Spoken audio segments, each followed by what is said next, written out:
About 2 years or so Sa dugay nga panahon nga duha ka tuig or sobra pa on sabbatical. ang sabbatical. Amen. Amen. But we thank God that God has made it possible for us. Yes. Pero salamat sa Ginoo nga iya gyud ning gipaabot dinhi sa ngalan ni Jesus. Now, since we came, Sukat sa among pag-abot, we have seen a lot of progress.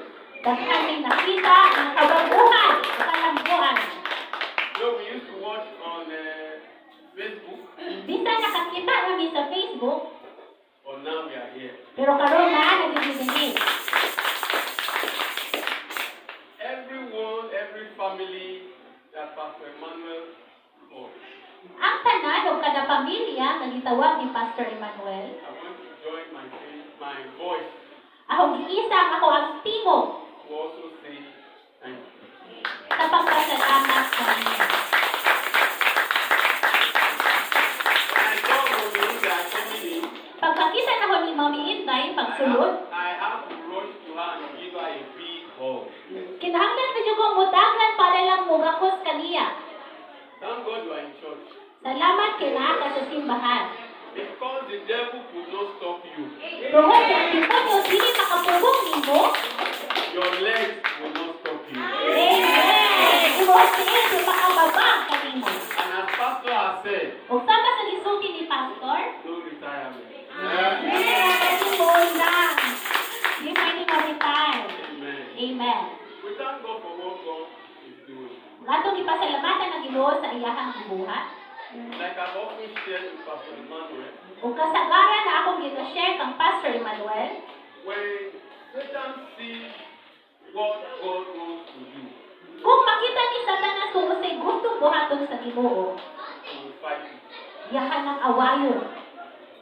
The fighting started even before Pastor Emmanuel came. Ang away nagsugod na sa wala pa niabot si Pastor Emmanuel. Continued a short while after he came. Ug sa iyang pagpadayon sa mubuo nga panahon sa iyang pag-abot, But thank God for victory.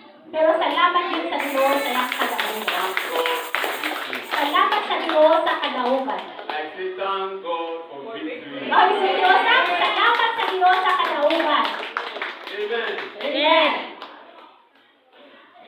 I thank God for your support.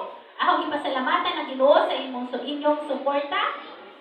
Support comes in two ways or in two forms. Kaya ang suporta nasa duha ka pamaagi. Support from the under Suporta nga nasa ilalom and support from above. o suporta nga naa sa itaas. Both of them working together. O kanang duha nga buhat. By the special grace of God, Sa special nga grasya sa Ginoo, God gave you the opportunity to support from the under. amen. Ang Ginoo naghatag kaninyo sa support, oportunidad nga mosuporta sa ilalom. And that support is very powerful. O kanang nga suporta gamhanan jud kaayo.